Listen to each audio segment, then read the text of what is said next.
So, good morning guys. Ito ulit sa Ate Dalski. Kumusta po? Sana po lahat po tayo nasa mabuting kalagayan. So, ang ganda ng weather. Makulimlim. Medyo pumapatak ang ulan. Pero saglit nawawala ulit. So, nag-decide ako na kesa naman nasa loob lang ng bahay. Kasi free ko ngayon. It's Friday. Kaya dito, nagtanim ako ulit ng panibago. Ayan po, salvia po. Nemorosa salvia deep blue. Tinanim ko 4 na piraso. So, ito yung mga halaman na hindi na ibenta kaysa naman itapon. Kaya sinail nila ng 70%. Kaya marami akong kinuha kahapon. So, ito ngayon update dito sa garden. Ang daming mga butterflies na lumilipad at saka buong tawag nito, ang ganda nito diba? So, cornflower, Echinacea purpurea. So, ang dami. Ito yung native na cornflower. Marami po ako niyan. Isa pa dito, ayan yan. Mga dinivide ko lang. At saka nung bago mag-winter, yung mga bulaklak niya, yung mga seeds from flowers, isinabog ko. Kaya ayan, ang dami pong, ayan ang dami pong nabuhay. So, ito yung limelight hydrangea ko. Diba? Ayan po. Isa pa pong cornflower yan. So, ayan yung bagong tanim. Tinanim ko ngayon. So, ang ganda po dito sa tawag neto dito sa garden ngayon. Ang daming mga bulaklak. So, yung limelight hydrangea ko, ito, dinivide ko rin lang. So, gagawin ko po yung 3. So, next year or bago mag-winter, lalagay ko sa bed. Tatanim ko sa lupa. Diba? Ang ganda. Sira na yung compose ko. Diba? Ang dami. Ang dami ngayong mga namumulaklak. At thanks God, 2 araw na umulan. Nung isang araw at saka kagabi, umulan po. Ayan yung mga cornflower. So, nagtataka lang ako itong mga cornflower. Nag-iiba yung mga kulay nila. So, may flax. Marami din flax dito sa garden na iba't ibang kulay. Ito yung Gagliarda. Bago po to. Perennial plant din to.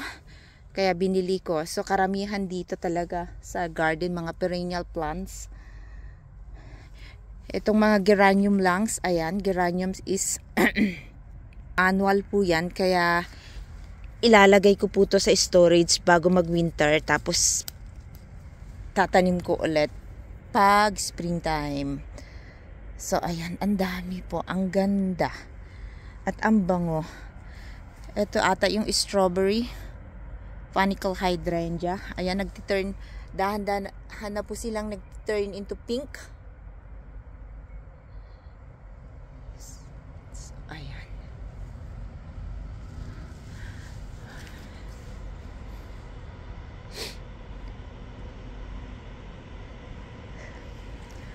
So, at yung mga tawag neto yung tomatoes. Ayan yung mga tomatoes, yung mga kamates.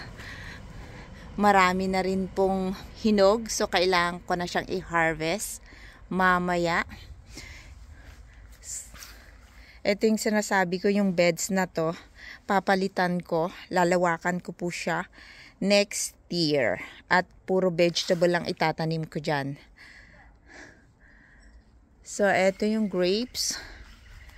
Marami rin po siyang bunga ngayon. Dami. Kaya lang, ako lang naman kumakain ng grapes, kaya hinayaan ko na lang sila dyan. Kaya, ibon at ako lang kumakain yan. So, yung ampalaya ko, trailing na po siya. Kahit isang puno lang yan. Ayan, dumadami na rin. 2 puno pala. Ayan sa dami ng butong itinanim ko. Ayan. So, natutuwa ako dito sa kamatis. Sarap. Ang sarap ng kulay. Ang ganda ng kulay. Red na red. So, doon sa may gilid marami pa pong kamatis yan. Mamaya magha-harvest po ako. So, doon tayo naman sa gilid ng bahay. Dito sa may gilid ng bahay. Ang ganda rin. Daming mga bulaklak. So, ayan. Ito yung mga cornflower na from seeds. Ayan, ibang kulay naman to. Dark pink o red. Light red.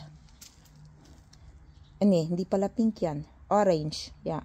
Orange. Dark orange. Oh, diba? Ang ganda. Oh, ayan. Nag full blooms ulit yung rose ko after pruning. Bago po yan. Ayan. Bago rin yan. So, diba? Ang ganda.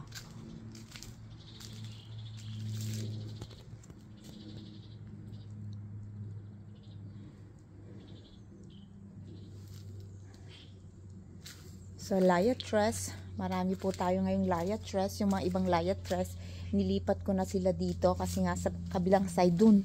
Kabilang side, hindi sila lumalaki. Tawag, kinakain lahat ng snails. Ito. Yan yung mga inilipat ko. So, at least okay na sila. Happy na sila sa place nila. So, ayan lamang po at maraming salamat. Mag-ingat po tayong lahat. Bye-bye po.